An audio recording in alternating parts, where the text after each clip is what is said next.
네, 오늘 함께 살펴볼 교리 문답은 시편 찬송 581쪽부터 시작되는 주의 날 29, 제78문답부터 주의 날 30의 제80문답까지입니다. 오늘은 주의 날 29 제78문답, 79문답과 주의 날 30의 제80문답까지를 교독하도록 하겠습니다.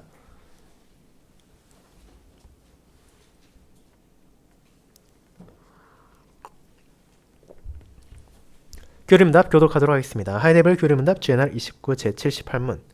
그러면 떡과 포도주가 그리스도의 실제하는 몸과 피로 변합니까? 그렇지 않습니다. 세례의 물이 그리스도의 피로 변하지 않으며 그 자체로 죄의 씻어냄이 되는 것이 아니고 단지 하나님께서 주신 표징과 서약인 것처럼 주의 만찬에서의 떡도 비록 성례의 성격과 관례를 따라 그리스도의 몸이라고 부를지라도 그리스도의 몸 그 자체가 되는 것은 아닙니다. 제79문. 그러면 왜 그리스도께서는 그 떡을 자기 몸이라고 하시고 그 잔을 자기 피 또는 자기 피로 세운 새 언약이라고 부르며 사도 바울은 왜 주의 만찬을 그리스도의 몸과 피에 참여하는 것이라고 말합니까? 그리스도께서 이렇게 말씀하신 합당한 이유가 있습니다. 그리스도께서는 떡과 포도주가 이 육신의 생명을 유지해 주듯이 그분의 십자가에 못 박히신 몸과 흘리신 피가 우리 영혼을 영원한 생명에 이르도록 하는 참된 양식과 음료라는 것을 그분의 만찬으로 가르치기 원하십니다. 그러나 더욱더 중요한 이유는 그리스도는 이 보이는 표징과 보증으로 우리가 다음의 내용을 확신하기를 원하십니다. 첫째, 성령의 역사하심을 통해 그분에 대한 기념으로 이 거룩한 표징들을 우리 입으로 받아먹는 것처럼 그렇게 확실하게 우리가 그분의 참된 몸과 피에 참여한다. 둘째, 마치 우리가 직접 우리의 죄에 대한 고난을 받고 그리고 우리 죄에 대한 값을 갚은 것 같이 그분의 모든 고난과 순종이 확실하게 우리의 것이 된다. 주의 날 30 제80문. 주의 만찬과 가톨릭교회 미사 사이에는 무슨 차이가 있습니까? 주의 만찬은 우리에게 증거합니다. 첫째, 예수 그리스도께서 친히 십자가에서 단번에 성취하신 그 한 번의 희생제사를 통해 우리의 모든 죄가 완전히 용서되었다. 둘째, 성령을 통하여 우리는 그리스도 안으로 접목되어 있으며 그리스도는 지금 그분의 참 몸으로 하늘의 하나님 우편에 계시고 바로 거기에서 경배받기 원하신다. 그러나 미사는 가르칩니다. 첫째, 만약 그리스도께서 날마다 사제들에 의한 산자들과 죽은 자들을 위한 제사를 지금도 드리지 않으신다면 그들은 그리스도의 고난으로 말미암는 죄의 용서를 받을 수 없다. 둘째, 그리스도께서 떡과 포도주의 형태 안에 신체적으로 현존하시며 그 가운데 경배를 받으셔야 한다. 그러므로 미사는 근본적으로 단지 예수 그리스도의 단번의 희생제사와 고난에 대해 부인하는 것이며 따라서 저주받을 우상 숭배일 뿐입니다. 네. 교리문답이 요약한 하나님의 말씀을 전한 후에는 니케아 신경을 다 함께 고백하고 찬송 30장 4절 5절을 이어서 부르도록 하겠습니다.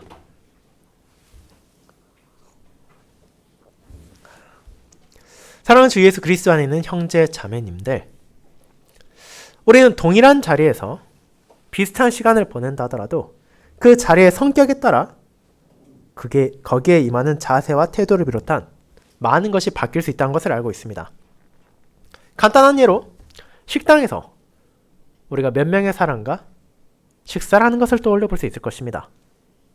만약 우리가 동일한 식당에 간다면 그 식당에서 주어진 음식도 거기서 제공하는 서비스도 그리고 환경도 동일할 것이지만 그 자리가 가족이나 친구와 함께하는 친구의 자리인 것과 상사로부터 질책을 받는 자리인 것은 그 자리에 임하는 우리의 태도에 큰 영향을 미칠 것입니다.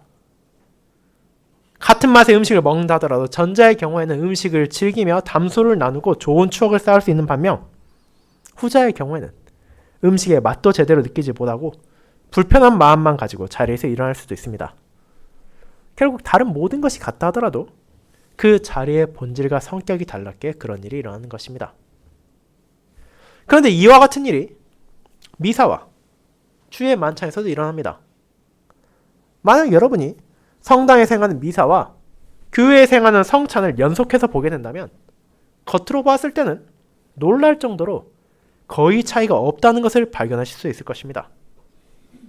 그 식탁에는 나누게 될 떡과 잔이 있으며 그것을 시행하는 동안 있게 되는 성경 구절도 거의 동일하고 예식의 순서도 크게 다르지 않기 때문입니다. 그렇게 어떤 종교도 가지지 않은 사람이 미사와 성찬을 바라보게 된다면 사실상 두 가지가 같은 것이 아니냐고 생각하게 되는 일도 이상하지 않을 것입니다. 하지만 실제 우리는 이 두 가지가 너무도 큰 차이를 가지고 있다는 것을 알고 있습니다. 한쪽에서는 반복해서 제사를 드리고 있으며 다른 한쪽에서는 온전한 희생제사를 기념하고 있기 때문입니다. 그와 같은 본질의 차이가 있기에 그런 자리에 참여하게 되는 사람의 자세도 다를 수밖에 없으며 그를 통해 기대하는 것도 달라질 수밖에 없습니다. 그렇다면 우리는 주의 만찬을 무엇으로 바라보며 어떻게 기념해야 합니까? 가톨릭 교회의 미사 역시 그저 성찬을 기념하는 또 다른 방식의 하나라 생각하고 문제없이 받아들여야 됩니까? 우리가 성찬을 지금의 방식으로 기념하고 또 지켜야 한다면 그 이유는 또 무엇입니까? 교회 성도가 필연적으로 묻게 되는 그와 같은 질문에 대해 교림답은 하나님의 말씀을 요약하여 성례의 본질이 무엇이며 그것이 어떻게 지켜야 하는지를 답하고 있습니다. 저는 우리가 알아야 할 주의 만찬에 대한 가르침을 전하는 교림답 주의날 29회 제78문답부터 주의날 30회 80문답까지의 내용을 단번에 성취하신 제사를 확증하는 주의 만찬이라는 제목으로 나누려 합니다. 그리고 그 안에 담겨있는 주의 만찬의 본질을 함께 마음에 새기며 그 자리를 기쁨으로 바라보고 주님의 은혜를 함께 고백할 수 있기를 소망합니다. 예를 첫 번째, 반복되는 제사가 아닌 주의 만찬. 두 번째, 온전한 단번의 희생제사를 기념하는 주의 만찬. 세 번째, 믿음으로 그리스도와 연합하는 주의 만찬이라는 대지로 나누어 살펴보도록 하겠습니다. 먼저 첫 번째, 반복되는 제사가 아닌 주의 만찬에 대해 알아보겠습니다. 형제자매 여러분, 앞선 주일 우리는 그리스도께서 제정하신 거룩한 성례 가운데 하나인 주의 만찬에 대해 고백하기 시작하는 주의날 28을 통해 그것이 우리에게 무엇을 바라보게 하는지를 살펴보았습니다. 그리고 성찬이 가리키는 풍성한 복음 가운데 특별히 과거와 현재와 미래라는 시간적 개념 안에서 우리에게 베풀어진 은혜가 어떠한 것인지를 나눔을 통해 그리스도께서 내게 베푸셨고 지금도 베푸시고 계시며 앞으로 베푸실 은혜가 무엇인지를 확신하며 그 안에서 위로를 받고 소망을 나눌 수 있다는 것을 깨닫게 되었습니다. 먼저 주의 만찬은 그리스도께서 나를 향해 베푸신 사역, 이미 과거에 완성된 은혜가 무엇인지 떠올리게 됩니다. 오늘 설교에서 다루게 되겠지만 우리가 주의 만찬 식탁 위에 놓여있는 떡과 포도주를 보게 될 때 가장 먼저 생각하게 되는 것은 다른 무언가가 아니라 그리스도의 십자가이기 때문입니다. 그분께서 바로 나를 위해서 피를 흘리셨고 나를 위해 그 몸에 몫이 박히셨으며 나를 위해 자신의 생명을 바치셨기에 바로 나의 죄가 용서받았다는 것을 확신하게 됩니다. 하나님의 공의 앞에서 영원한 형벌을 받아 마땅한 나의 죄에 대한 값을 나의 주님께서 온전하게 치러주셨다는 사실에 위로를 받고 그 모든 것이 내게 은혜로 주어졌음에 감사하게 되는 것입니다. 그렇게 우리는 주의 만찬을 나아갈 때마다 자신의 죄 그리고 자신의 비참에 대한 슬픔과 주님의 은혜에 대한 감사를 가지게 됩니다. 하지만 그와 같은 성례가 가리키고 있는 주님의 은혜는 그저 과거에만 멈추는 것이 아니라 지금 이 순간에도 이어지고 있습니다. 우리는 그 식탁에서 그리스도께서 나의 영에 필요한 양식을 베푸고 계심을 알게 되며 나를 새롭게 하심을 확인하게 됩니다. 그분의 은혜가 지금의 나를 살리고 있으며 지금의 나와도 함께 한다는 것을 주의 만찬은 깨닫게 하는 것입니다. 그뿐 아니라 주의 만찬은 지금 우리가 마주하는 이 식탁이 우리를 기다리고 있는 미래의 은혜의 맛보기라는 사실을 바라보게 합니다. 성찬을 제정하신 때부터 예수님께서는 그 제자들에게 말씀하신 것처럼 우리의 죄를 용서하시고 우리의 피로를 채우신 그분께서 우리를 영광으로 인도하실 것을 전하셨기 때문입니다. 그날에 오게 되면 우리는 이 땅에서의 식탁이 아니라 하늘 아버지의 나라에서 차려지는 식탁에서 우리의 주님과 함께 마주하며 새 포도주를 마시게 될 것입니다. 영원한 교통을 나누게 될 것입니다. 어떤 슬픔도 고통도 없는 지극한 복이 우리를 기다리고 있습니다. 그와 같은 놀라운 미래가 우리를 기다리고 있다는 것을 전함으로써 주의 만찬은 이 땅에서 여러 가지 어려움과 고난으로 인해 힘들어하고 괴로워하기도 하는 신자들에게 위로를 베풀며 그 어떤 상황에서도 흔들리지 않는 굳건한 소망을 붙잡도록 하는 것입니다. 그와 같은 주의 날 28회에 이어 우리는 계속해서 주의 만찬의 의미를 살피게 됩니다. 그리고 이번 주일에는 주의 만찬을 우리가 어떻게 바라봐선 안 되는지와 그렇다면 그 자리는 대체 무엇을 기념하는 자리인지를 하나님의 말씀을 요약하여 확인하게 될 것입니다. 그와 같은 주의 날 29는 어떤 질문을 시작합니까?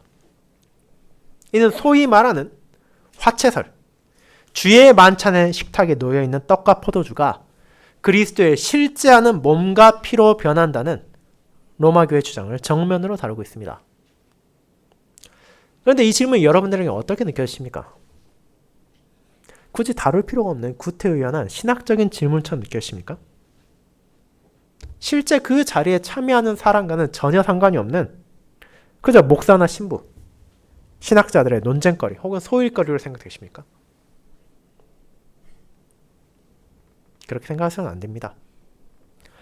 이 질문에 대한 답은 실제로 주의 만찬의 본질이 과연 무엇이며 그 자리에 앉은 성도들이 어떤 마음과 어떤 자세로 무엇을 바라봐야 하는지를 규정하는 것이기 때문입니다. 그리고 이 질문에 대한 교리문답의 답은 분명합니다. 그렇지 않습니다. 주의 만찬에서의 떡도 그리스도의 몸 그 자체가 되는 것은 아닙니다. 이 부분에 대해 교리문답은 어떤 타협의 여지도 남기지 않습니다. 왜냐하면 주의 만찬에서 일어나는 것은 물질의 본질이 변하는 것이 아니기 때문입니다. 그 자리에 놓이는 떡은 여전히 떡 그 자체이고 그 자리에 놓인 포도주는 여전히 동일한 포도주입니다. 여러분이 원하신다면 언제라도 그 레시피대로 그대로 그 떡을 만들 수도 있고 그와 동일한 포도주를 사서 집에서 드실 수도 있을 것입니다. 그렇다면 왜 이 질문이 중요합니까? 만약 떡과 포도주가 실제하는 그리스도의 몸과 피로 변화한다는 로마교의 주장을 받아들인다면 그 식탁에 나온 이들, 그 식탁에서 놓여있는 떡과 포도주를 먹고 마시는 사람들은 무엇을 바라볼 수밖에 없습니까? 우리의 눈이 그리고 우리의 마음이 과연 어디에 집중되겠습니까? 그곳에 놓여있는 떡과 포도주를 향할 수밖에 없습니다. 그 본질이 정말로 그리스도의 몸과 피로 변해 있다면 우리가 어떻게 거기에서 시선을 한시라도 뗄 수 있겠습니까? 그 떡에 아주 조그마한 조각이라도 땅에 떨어져서는 안 되고 그 포도주의 한 방울이라도 잘못 흘려서는 안 될 것입니다. 우리의 모든 신경이 완벽하게 그 자리에 떡과 포도주에 집중될 수밖에 없을 것입니다. 왜냐하면 그것이 진정 그리스도의 살과 피라고 그들은 받아들이고 있기 때문입니다. 그런데 우리는 그와 같은 자세가 필요했던 구약시대의 종교의식이 무엇인지를 알고 있습니다. 그래서 바로 제사입니다. 과거 이스라엘은 수없이 많은 제사를 드렸습니다. 히브리서 10장에도 나온 것처럼 그 제사는 매년마다, 날마다, 절기마다 드려졌습니다. 그런데 그 모든 제사에 임하는 태도는 아주 신중했고 조심스러웠습니다. 하나님께서 각각의 제사를 어떻게 시행해야 하는지를 정하셨고 그 제물이 다른 어딘가로 향하는 것이 아니라 거룩하신 하나님께 바쳐지는 것이기에 제사장들은 그 제물의 피와 살을 다루는 데 있어 신중할 수밖에 없었습니다. 그런 면에서 로마교회는 구약의 제사를 신약시대에 반복하는 방식을 미사에서 채택했습니다. 주님께서는 떡과 포도주를 먹고 마시도록 명하셨지만 로마교회에서는 일반적으로 성도들에게는 떡만을 나눠줄 뿐입니다. 혹시라도 성도들이 그리스도의 피를 흘릴 위험이 존재하기 때문입니다. 특별한 경우에는 떡과 포도주를 모두 나누어 주지만 그런 경우에도 사제가 그 떡을 포도주에 적신 후에 성도의 입까지 넣어주는 방식을 취하는 경우가 많습니다. 그리고 그렇게 미사를 지낸 후에 남은 떡과 포도주도 결코 일반적인 방식으로 보관하지 않습니다. 그 자리를 여러분이 함께 한다면 진심으로 기뻐하며 감사함으로 참여하기가 쉬울 것이라 생각하십니까? 그러긴 쉽지 않습니다. 혹시 모를 긴장과 불안이 사제와 신자 양쪽 모두에게 존재할 수밖에 없습니다. 그리스도의 살과 피를 그들이 조금이라도 떨어뜨리거나 놓쳐서는 안 되기 때문입니다. 하지만 그보다 더 큰 문제는 그들이 생각하는 미사의 의미에 있습니다. 그들이 고백하는 교리서에는 다음과 같이 기록되어 있습니다. 그리스도께서 바치신 희생제사와 성찬례의 희생제사는 동일한 제사이다. 제물은 유일하고 동일하며 그때 십자가에서 자신을 바치셨던 분이 지금 사제의 직무를 통해서 봉헌하시는 바로 그분이시다. 단지 봉헌하신 방식이 다를 뿐이다. 십자가 제단 위에서 단 한 번 당신 자신을 피 흘려 봉헌하신 저 그리스도께서 그 똑같은 제사를 미사로 거행되는 이 신적 희생제사에서 피 흘림 없이 재현하고 계시기 때문에 이 희생제사는 참으로 속죄제사이다라고 가톨릭교회 교리서 제1367항은 언급하고 있습니다. 그들은 미사의 성격을 분명하게 말합니다. 신적인 희생제사라고 말입니다. 그리스도의 희생제사가 다만 피를 흘리지 않는 방식으로 사제를 통해 반복되고 있다는 것을 주장합니다. 그들 역시 그리스도의 십자가를 언급하고 그것이 필요하다는 것을 인정하며 단 한 번 당신 자신을 피 흘려 봉헌하신 그리스도의 공로를 고백하지만 그것이 사제를 통해 지금 이 순간에도 반복되지 않는다면 죄 용서를 받을 수 없다는 것이 그 핵심입니다. 이 두 가지를 잘 생각해 보면 미사에 참여해들이 어디에 마음을 쏟게 되는지를 이해할 수 있습니다.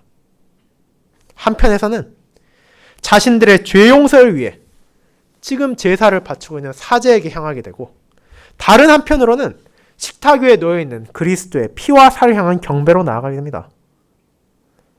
이것은 결국 우리로 하여금 하늘에 있는 그리스도가 아니라 이 땅의 식탁과 이 땅의 사람에게 우리의 눈과 마음을 집중하게 만들어서 성찬을 제정하신 그리스도의 뜻에서 벗어나게 하는 것입니다. 그렇게 교리응답은 이런 잘못된 행동을 저주받을 우상숭배라고 단언합니다.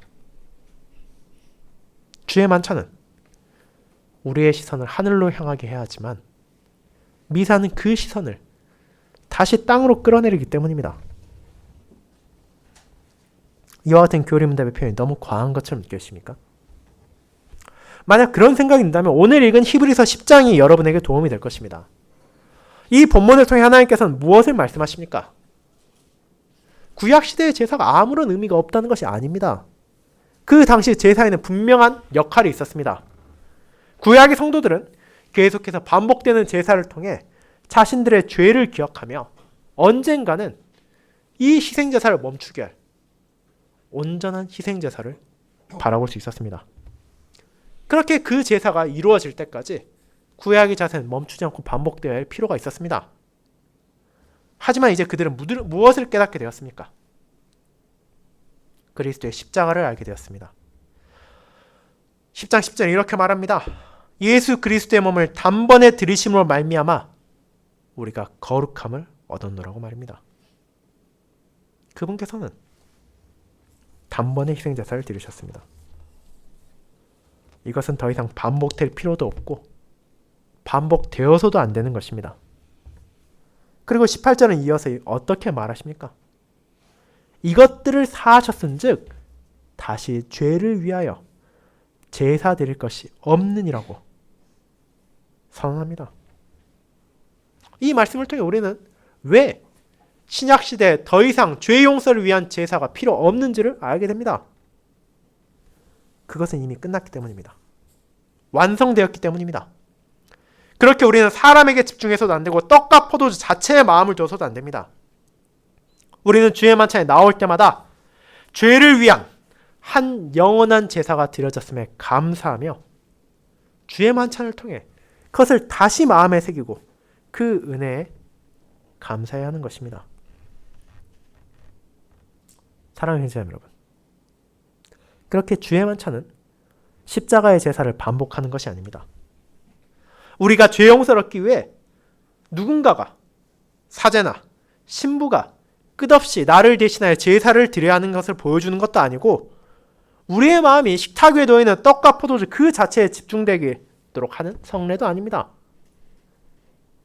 그리스도의 십자가에 어떤 부족함이 있어서 어떻게든 그 부족함을 다시 채워야 하는 자리가 아니라, 그 십자가가 이미 충분하다는 것을, 온전하다는 것을 확인하는 자리입니다. 이는 하나님께서 내게 주신 은혜를 바라보도록 하는 표징과 서약입니다. 그리스도께서 나를 위해 베푸신 은혜가 충분하다는 것을 고백하며 그분의 은혜 앞에 한없이 부족한 자신을 겸손히 낮추되 주님께서 주신 풍성한 은혜 안에서 감사의 삶을 열망하도록 하는 자리입니다. 그렇게 우리는 그와 같은 성례의 의미를 무너뜨리는 로마 교회를 비롯한 모든 잘못된 이해를 거부해야 하고, 우리의 시선을 이 땅으로 끌어내리는 모든 것을 거부해야 합니다. 그리고 우리는 이제 그런 주의 만찬이 어떤 의미에서 그리스도를 바라보게 하는지를 마음에 새게 합니다. 그래서 두 번째, 온전한 단번의 희생제사를 기념하는 주의 만찬입니다. 성도 여러분, 그렇게 우리는 주의 만찬이 반복되는 제사가 아니라는 것을, 그리고 그 자리에서 떡과 포도주가 실제하는 그리스도의 몸과 피로 변하지 않는다는 것을 고백했습니다. 그렇다면 그것은 대체 어떤 자리입니까? 그 자리의 떡과 포도주의 의미는 무엇이며 왜 예수님께서는 그런 떡과 포도주를 자신의 몸과 피라고 말씀하신 것입니까? 이 질문에 대해 교림답은 분명한 답을 제시합니다. 그리스도께서 그 떡을 자기 몸이라고 하시고 그 포도주를 자기 피 또는 자기 피로 세운 새 언약이라 부르신 것은 그와 같은 표징을 통해 그분께서 베푸신 은혜를 우리가 믿음으로 받아들이게 하시는 것이라고 말입니다. 떡과 포도주는 그 당시 사람들의 아주 기본적인 음식과 음료였습니다.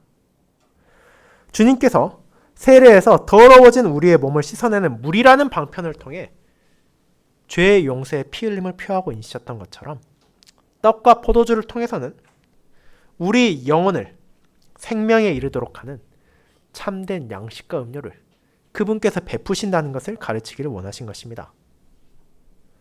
우리를 영원한 생명으로 인도하는 양식과 음료는 우리의 선행도 아니고 공로도 아니며 사제의 기도로 변화하는 떡과 포도주도 아닙니다. 그분의 십자가에 못 박히신 몸과 흘리신 피만이 우리 영혼의 필요로 하는 참된 양식이고 음료입니다. 그 사실을 우리는 복음 설교를 통해 듣고 주의 만찬을 통해 경험하게 됩니다. 지난주에 우리가 함께 고백한 것처럼 그와 같이 십자가에서 주어진 은혜는 지금의 나를 살리며 지금의 나를 영생에 이르도록 한다는 것을 깨닫게 하는 것입니다. 그렇게 주님께서 성찬을 제정하시며 말씀하신 나를 기념하라는 표현은 그저 자신이 존재했다는 것을 기억하고 제자들이 안타까워하라는 것이 아닙니다. 이는 그분의 구속의 은혜가 지금도 계속되고 있다는 것을 믿음으로 붙드는 것입니다. 이를 고백한다면 우리는 무엇을 깨닫게 됩니까? 그 자리가 사람이 하나님께 무언가를 드리는 자리가 아니라는 것입니다. 안타깝게도 앞서 언급했던 로마 가톨릭 교회만이 아니라 개신교 안에서도 주의 만찬을 이와 같이 잘못 이해하고 가르치는 경우가 많이 있습니다. 그 자리에서 주님을 바라보는 것이 아니라 자신의 선행을 바라보고 자신의 가치를 바라보며 떡과 포도주에 집중하거나 사람의 행위에 초점을 맞추는 이들도 있기 때문입니다. 하지만 주의 만찬은 그와 같이 아래에서 위로, 사람에게서 하나님을 향하는 것이 아니라 위로부터 아래로, 하나님으로부터 사람에게 내려오는 은혜입니다.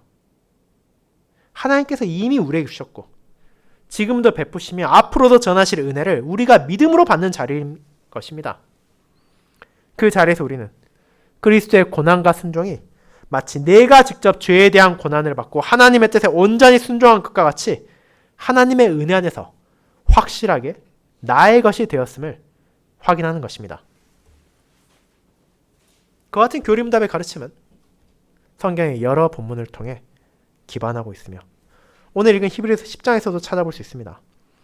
앞선 제재에서 살펴본 것처럼 이 서신은 구약의 제사와 그것이 가리키고 있던 그리스도의 제사를 반복해서 대조합니다. 구약의 제사는 문자 그대로 해마다 늘 드리고 있던 것이었습니다.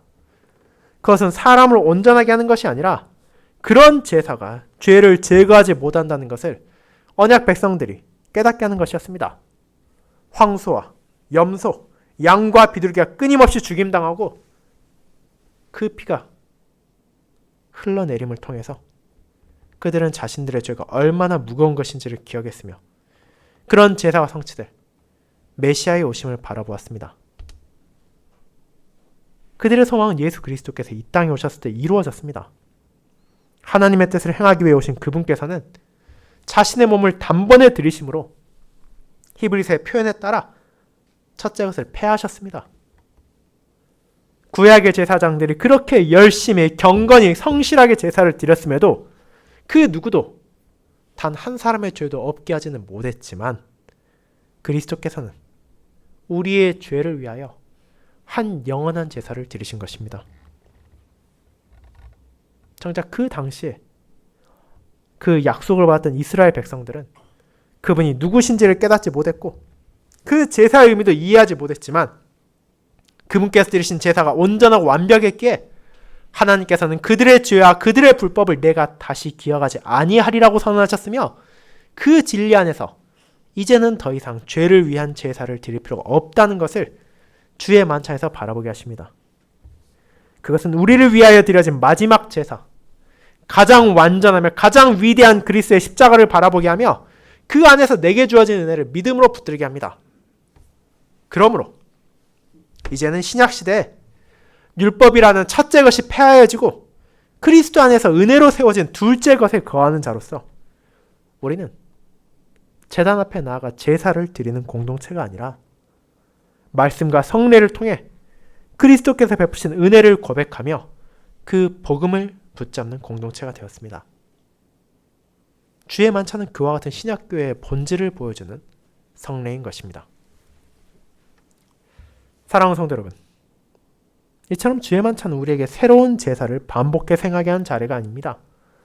내가 하나님께 무언가를 더 드리고 무언가를 더 증거해야만 은혜를 받을 것이라는 거래의 자리도 아닙니다. 그런 추가적인 과정을 통해서만 내 죄가 용서받을 수 있고 내게 생명이 주어진다는 것도 아닙니다. 주의 만찬은 이미 단번에 드려진 그리스도의 희생이 그분의 십자가가 얼마나 완전하고 충분한지를 우리에게 보여주는 자리입니다. 우리는 그 식탁에서 내게 아직도 무언가가 부족하다는 불안과 염려가 아니라 온전하신 그리스도께서 나의 죄 용서를 위해 필요한 모든 것을 다 이루셨다는 선언을 듣게 되는 것입니다. 그러므로 우리는 주의 만찬을 믿음으로 나아갑니다. 분명 나는 여전히 부족하고 연약합니다. 내 안에 완악함과 부족함, 죄성은 매 주마다, 매 순간마다 나를 끊임없이 괴롭힙니다. 그렇게 이 모든 은혜를 받을 어떤 가치도 자격도 내 안에는 존재하지 않지만 그리스도께서 값없이 그분의 은혜를 베풀어 주셨습니다. 그분의 은혜는 어떤 부족도 없고 나의 죄를 용서하며 나를 영원한 생명에 이르게 하기에 충분합니다. 매 주일마다 복음 설교를 통해 선포되는 그와 같은 은혜를 주의 만찬은 떡과 포도주라는 상징을 통해 우리가 바라보게 하며 확신하게 합니다. 그렇게 우리는 단번에 완성된 희생제사를 주님의 뜻에 따라 기념하고 그 은혜 안에서 내가 살게 되었고 내가 지금도 살고 있으며 내가 영원히 살 것이라는 진리를 고백합니다. 이제 그와 같은 주의 만찬이 우리와 그리스도를 어떻게 연결하는지를 마지막으로 살펴보도록 하겠습니다. 세 번째, 믿음으로 그리스도와 연합하는 주의 만찬이 그것입니다. 여러분, 그렇게 우리는 주의 만찬의 본질이 무엇인지를, 그것이 우리로 하여금 무엇을 바라보게 하는지를 살펴보았습니다. 그렇다면 이제 마지막으로 우리는 사도 바울이 말하고 교리문답이 고백하는 그리스도의 몸과 피에 참여한다는 표현이 과연 어떤 의미인지를 살펴봐야 할 것입니다. 우리가 가장 먼저 기억해야 하는 것은 이 표현이 실제로 떡과 포도주가 그리스도의 몸과 피로 변하고 그것을 먹음으로써 우리가 그리스도께 참여하게 된다는 뜻이 아니라는 점입니다. 바울은 화채설이 말하는 물질적 변화를 가리키지도 않았고 반복되는 희생제사를 말하지도 않았습니다. 앞선 대제에서 이미 살펴본 것처럼 그리스도의 제사는 단번에 이미 완성되었고 반복될 필요도 없고 그렇게 해서도 안 되기 때문입니다. 그렇다면 이 참여는 대체 어디에서 어떻게 비롯되는 것입니까? 교리문답은 그 핵심이 나에게 있지 않다는 것을 분명하게 가리킵니다. 우리는 성령의 역사하심을 통해서 그분께 참여하는 것이기 때문입니다. 성찬의 떡과 포도주는 분명 그 본질이 변하지는 않습니다. 그것은 여전히 떡이고 여전히 포도주입니다. 그러나 성령께서 그 성례를 사용하셔서 우리가 믿음으로 그리스도께 연합하고 있음을 깨닫게 하시고 그런 믿음을 자라가게 하십니다.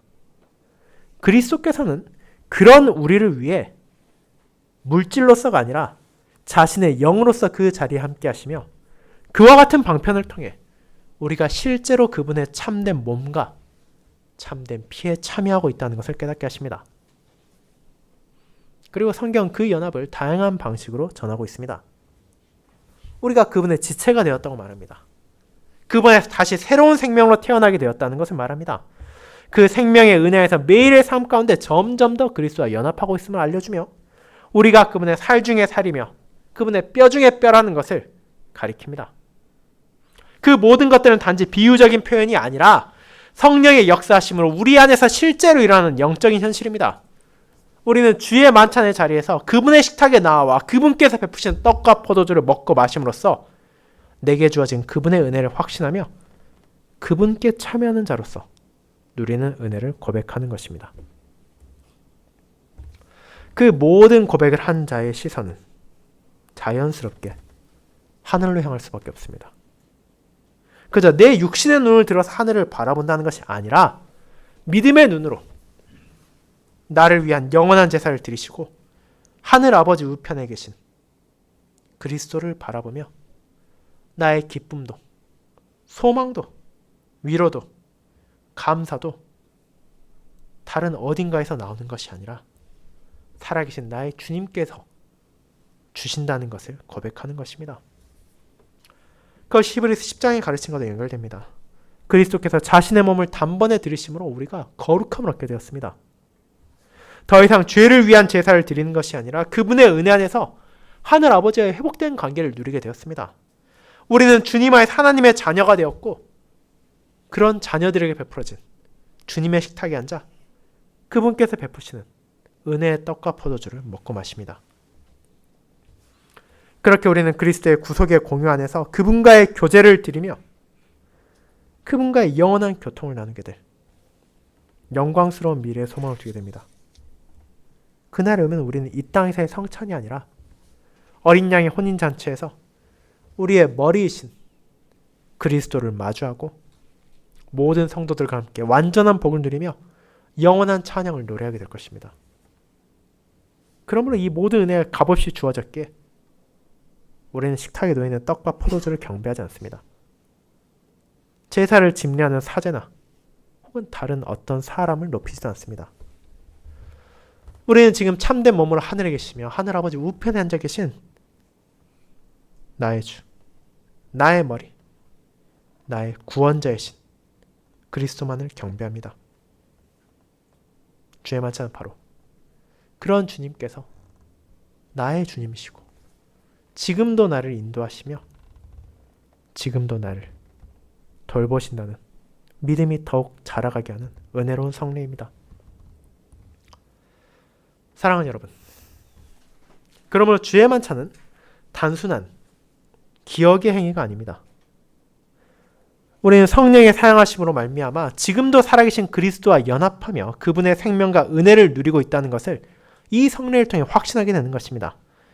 우리는 단번에 완성된 제사를 기념하고 그 은덕에 감사하며 주의 만찬에 나아갑니다. 우리에게 주어지는 그 식탁은 두려움의 자리가 아니라 확신과 위로, 소망의 자리입니다.